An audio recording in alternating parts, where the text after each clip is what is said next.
Hi, and welcome to Making All the Plans. I'm Connie, and if we haven't met before, I'm a busy mom with two active kids, and both my husband and I have full-time careers. My goal is to share with you how I stay on top of all life throws at me in one planner so that you might be able to do the same. Most of the time when we're here together, we're planning either monthly, weekly, quarterly, but today I am going to tackle a project. I am sick of rewriting my to-do list over and over again and spending more time planning than I am spending doing. So today we're going to tackle one of those lingering projects, and that is to declog my sink. And I am in my bathroom, so I don't have a Pinterest worthy home or anything like that, but I did want to just start sharing, getting things done. So pick a task you've been avoiding and let's get things done together. So I will apologize for some of the bad camera angles. It is difficult learning how to vlog, and it's especially difficult inside of a bathroom. Thankfully, this one is a little bit bigger of a bathroom, but still the quarters are tight between trying to pull everything out of the sink and also having room for all of the recording equipment. But first things first, whenever you're working on your sink, you pretty much have to empty the entire area underneath it out. I will completely empty both sides out so that I can lay down a towel and put a bucket underneath so that I can catch any residual water or gunk that comes out of the drain. But it's also a good opportunity just to wipe everything down while I am already in here. So by taking everything out, I can give everything a good wipe down and sort through things before they all go back underneath my sink. I did recently clean out under my sink, so I don't think that I'll have a ton to get rid of, but I'm never surprised when I find random things under my sink. So I did run and get all of my supplies. I have a couple of different stoppers. I have a rag, something that I'm hoping will fit down my drain, a towel, and a bucket. I do have a trash can to the left of me, just in case I need to throw away any junk or gunk that comes out of the drain. I shouldn't say if, I should say when the gunk comes out of the drain. So I have my towel and bucket in place, but if you really want to know how to do this, there are a lot of YouTube videos that are how-tos that I would suggest you follow over mine. Really, I am just trying to bring you along with me as I get things done so that you can get things done as well. The first thing I'm going to do is take off the P-trap, and although it is gross inside, it is not where the clog is, and I was a little surprised by that because I thought that the last time that I cleaned out my drain, that was where I found the clog. But apparently, that is not the likely place for the clog to happen. It's actually more likely to happen where the stopper lever is pushing the stopper up and down in the drain pipe. So once I released that lever, I was able to pull out the stopper, and there is the clog. It looks gross and it smells gross. And I will say that I will not be locking my stopper into place going forward so that it is easier to pull it out and clean it so that it does not clog again. Unfortunately, that Swiffer duster handle did not fit down the drain, so I will have to find a different way to clean my drain out. And although I think I have solved the biggest part of the problem, I do still want to get in the drain and see if I can't clean all the gunk out that I can. So I'm starting with this rag. It doesn't really help very much. I did get a little bit more of the clog out, but eventually I will end up getting an old toothbrush and scrubbing the inside of the drain as best as I can. I did use a soap and vinegar mixture to spray down in the drain to try to loosen up as much as that gunk as I can. And then, like I said, I took the toothbrush down into it. I do still have my bucket underneath, so when I run that water down, it is going into the bucket. And I didn't want to take the sink apart anymore, so I am cleaning from the top and then I will go up and clean from the bottom as well. I could have taken that white pipe off of the gray pipe and cleaned that out separately, but like I said, I was trying to not take apart any more than I needed to. But then I changed my mind and went ahead and took it apart because the toothbrush just was not reaching very well. And it wasn't very difficult to get this little part of the pipe off. It just unscrews at the top, you slide it down, and then I was able to get to more of the gray pipe and clean out that white pipe a little bit better. It's not perfect, but it is much better than it was. And before I put everything back together, I will run water through and rinse everything out just to make sure that there's no further clogs that I have missed with my toothbrush method. So I was always a little wary about doing plumbing repairs. And I will say that we've lived in this house 15 years now, and I have taken every sink apart multiple times.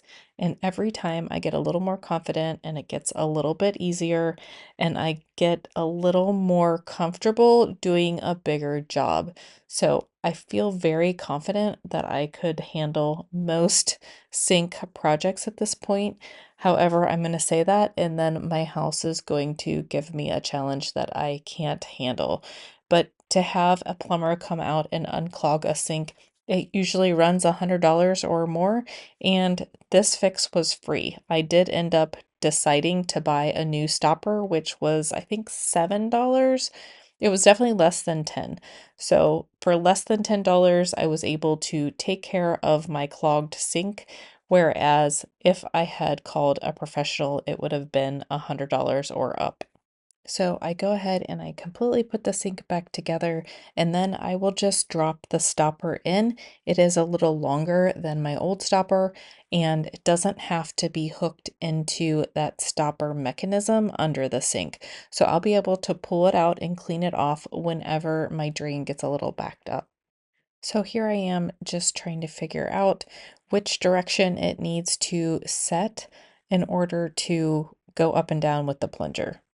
I am also taking this opportunity to run plenty of water through the drain so that I'll be able to get back under there and make sure that there is nothing dripping or leaking from my little clean out.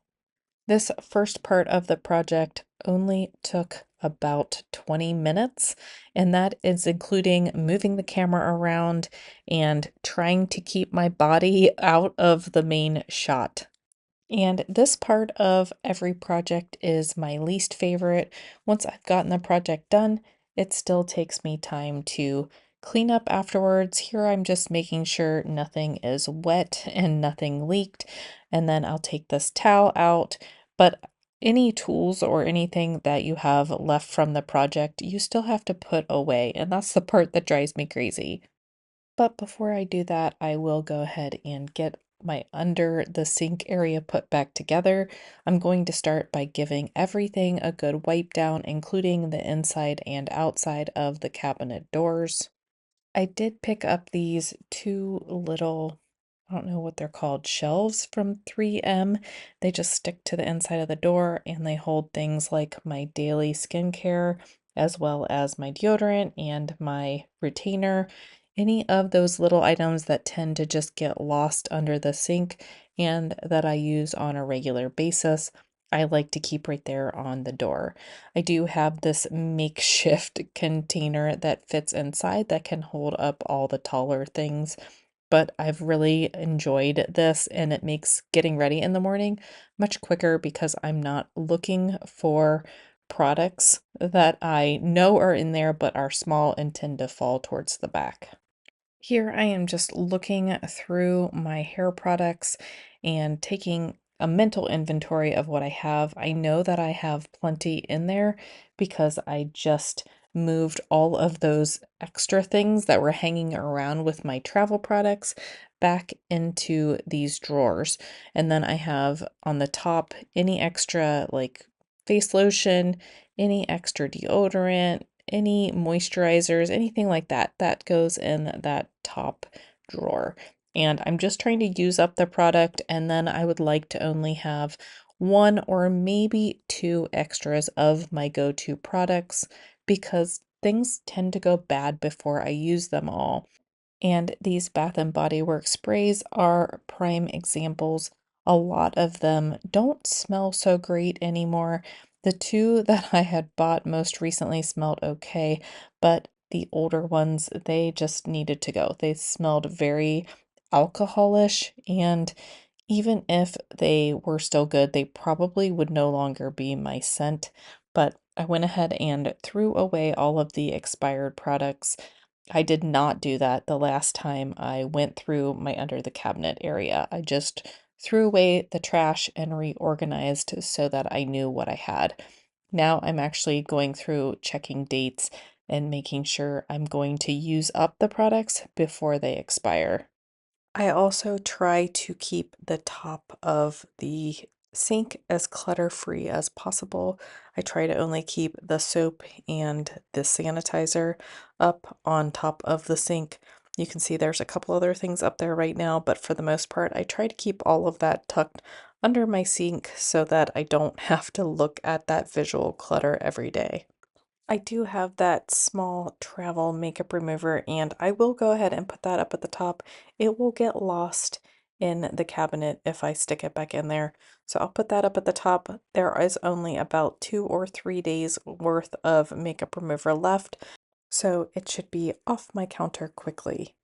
I do put the things that I use least frequently right behind that center post, and that way it's in there, but I don't need to reach around that post every day or multiple times a day to get to the product that's behind it. And for the most part, this is how everything was already organized. I'm just putting it back and looking through everything to make sure I don't put expired items back in my cabinet. So those 3 items on the top, they're just too wide to put in those containers that are on the door, and they're my go-to everyday things. I like to keep all that stuff right up front where I can grab it easily. Then on the right hand side, I'll put my drawers back in. There are a few products that I like to keep stocked pretty well, and that includes any feminine products, razors, extra contacts, or Q-tips, all the things that either I use a lot of or multiple people in my family use, and they know to come steal from me if they need to replenish their own stock. And then I'll keep a basket on top of those 3 drawers that just have all of my hair tools. And I'm realizing I do need to clean those out, but I'm about to run out of energy. So I just want to get this project done, and then at a later date, I can come back in and clean all of my tools and brushes. And that leopard print bag, I can never find a good place for it. It just has all of my extra ponytail holders in it, and it's very important that I know where it is, but it just kind of floats around. So I'm putting it in this bottom drawer. There's a little bit of room down there now, so hopefully I'll be able to find it easily. I do still have quite a few products in here, but like I mentioned, I am trying to work down through my stock, but I will always have a bit of back stock because I like to purchase when things are on sale. Now I'm just verifying that my drain is unclogged, and I am loving that I will be able to use my sink again. I feel so much better now that that task is done. The drain is cleaned out, under the sink is cleaned up. I do still need to finish cleaning the bathroom, but now that I'm at a kind of a good stopping point, I am going to run and pick my daughter up from school. But if you worked alongside of me today, I'd love to know what you worked on. I'd love to cheer you on as well. So drop those in the comments down below. And if you want some continued motivation to stop rewriting your to-do list and start getting things done, I'd love to have you subscribe, and I hope to see you in my next video. Everybody have a great day and a productive day. Bye.